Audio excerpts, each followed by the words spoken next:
And now joining us, we have Karina Petersen from Samaritan's Purse, and she is going to be talking with us a little bit about how they have been helping with some of this ice storm drama that's been going on. It's been a very brutal winter for much of the country, and you guys have been staying very busy, it sounds like. That's right. Just a month ago, we deployed to Georgia, Augusta, Georgia, to help ice storm victims there.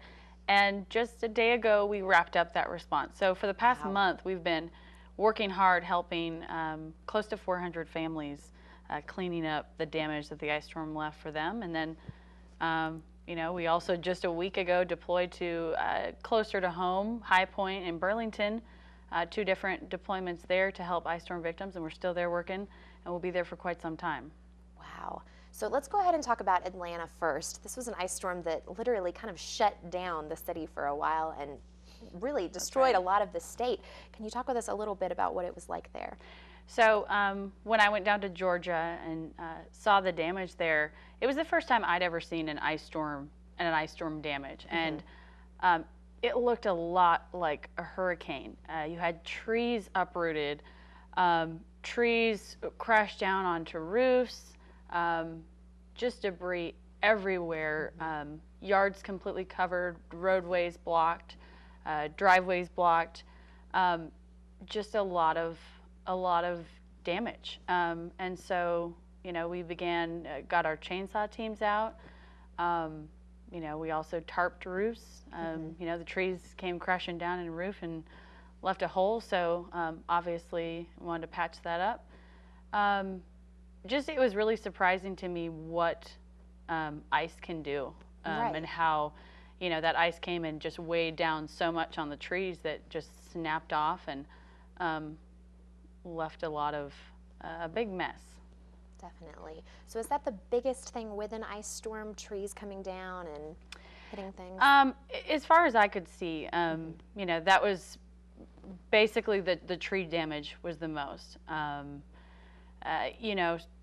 Obviously the ice weighed down on homes and stuff too, but really what was the damage left was just kind of a mess of debris with trees everywhere. And I was surprised, both in High Point as well as in Georgia, that the ice could actually weigh down that much where it uprooted trees. And so you see the entire root system, huge trees laying on its side, and to think that a pile of ice could do that. Right. We don't think about it being that heavy, but it really does weigh down on the trees, it sounds like. So go ahead and talk with us a little bit about this past week. You've been in High Point, correct? So we've been in High Point in Burlington, just 2.5 hours away from Boone, and there's a lot of people there in need of help too. Very similar damage. Trees uprooted, branches, trees every which way, everywhere. Trees also where it's snapped kind of in half, and if there's another windstorm that comes its way, that might come crashing through the roof or the windows as well. The first home that I actually saw in Burlington, there was a tree went entirely through the roof, also through the windows, and it was right above a crib.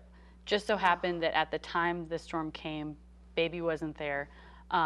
It was the woman who owned the home. She just so happened to be in the next room, so it didn't hit her, but she really felt like her life was spared that day, that she could have easily gotten hit by the tree if she was just in the wrong place at the wrong time. So we talk about the debris that's in the yard and stuff, but this also damaged people's homes and gave them a big scare. Right. All night when the trees are crackling down there, people talked to me about how they were so worried that it was about to come through their home, and they didn't know if it was going to come crashing down in their home. Power went out. People have been out without power for 5 days. Right.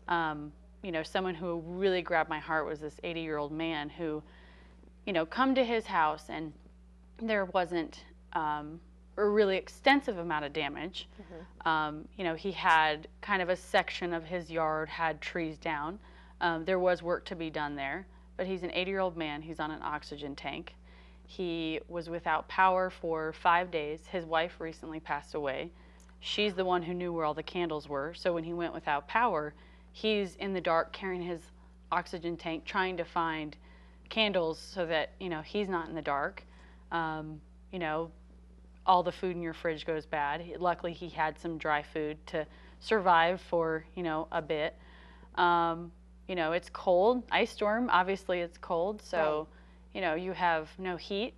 You know, it kind of breaks your heart to think about what some of these people went through, where, you know, we see the damage and think might not be that bad to us, but to each individual people, you know, they went through a lot more. Yeah, absolutely. And that's a great point. It's not just the damage, but going without power, especially in the winter, can be a very, very difficult thing. I mean, my power goes out for 10 minutes. I think that's bad. So I know, right? I can't imagine having to be in that for that long of a time, let alone be 80 years old on an oxygen tank. Right. You know, it just brings it to another level. So it's those people that I am so thankful that we are helping. It's those people that couldn't do that themselves, of why we're there and why we're helping, to help those, you know, widows or, you know, people who might just, they work all day. And so they've got this huge, extensive task ahead of them to clean up, and yet they're physically and emotionally exhausted. So I'm happy, I'm thankful that we're able to come alongside them and get it done for them in such a short amount of time and just alleviate that burden for them. Absolutely. Now, any idea how many people are working from Samaritan's Purse in Burlington and High Point right now? Well, we've got, you know, a couple staff members, but we have about, just today alone, we have close to 50 volunteers out in Burlington and High Point. Wow. We had good volunteer numbers over the weekend. So, you know, we'll continue to have, you know, run hopefully several teams of volunteers out every day until we get the job done. Very neat. Just off the top of my head, I know, you know, we're touching on High Point and Burlington, but we just wrapped up our Augusta, Georgia ice storm response. We've been there for, you know, a month, and we had about 375 volunteers help with that. You know, many of those came from North Carolina. Fantastic. Now, if people are interested in volunteering for these kinds of projects, or even right now in High Point and Burlington, how do they do that? Thank you, because we definitely need volunteers. You know, we have dozens and dozens of homeowners in High Point, in Burlington, who are asking for our help. Right. And we are going to help all those people that we can, and we need volunteers. You know, it's a 2-hour drive. Doesn't take long to get there. We'll be working for the next days to weeks. If you want to volunteer, you can go to our website at SamaritansPurse.org. Again, SamaritansPurse.org. We've got a bar on there that says urgent, volunteers needed. Click on there, sign up with us, and or you can also call 828-262-1980, and we'll chat with you and hopefully get you signed up to volunteer. Fantastic. Now, talk with us a little bit about the response of these homeowners. They must be so grateful to have you guys there. The Augusta, Georgia, we had a woman who needed help. She didn't have any family members. She was completely alone. Damage over covering her backyard, front yard. You know, you couldn't walk through her yard. Trees down where you have to have a chainsaw to do. She's couldn't do it herself. She volunteered with us, and she was on our list to help. And we said, you know, she said, don't worry about me, you know, whenever you can get to my house, you can get to my house. And so it's kind of first come, first serve. So she wasn't, you know, it was going to take a couple days till we could get to her house. She was volunteering with us. She decided, I'm just going to go ahead and work with a team, you know, when they get to my house, they get to my house. Right. While she was on a team, we surprised her and sent a different team to her house to clean it up. I followed her home that day to see her reaction. She immediately drove into her driveway and had her hand over her mouth, broke down in tears, and just could not believe. She was so overwhelmed that we did that for her and was just sobbing. You know, the 80-year-old man, he told me that what he saw, the volunteers working on his home for him, these complete strangers helping him out, he said, this shows me God's not dead. He's still got some people left. You know, they are so beyond thankful that I constantly am surprised at how thankful. Right. You know, I would be thankful myself. I mean, I don't know exactly how I would react, but when I see the reaction of these homeowners, how they're blown away that strangers are coming to help them, that they're coming to spend their vacation day, their time off to get sweaty and work Right. and get cut up by tree branches all day. It's amazing to see. Absolutely. Now, has this been a busier winter than usual for you guys? Were you doing any of this last year or in years past? You know, a year ago, we were responding to tornadoes in Mississippi, both January and February. March, I believe, was the West Texas fertilizer plant explosion.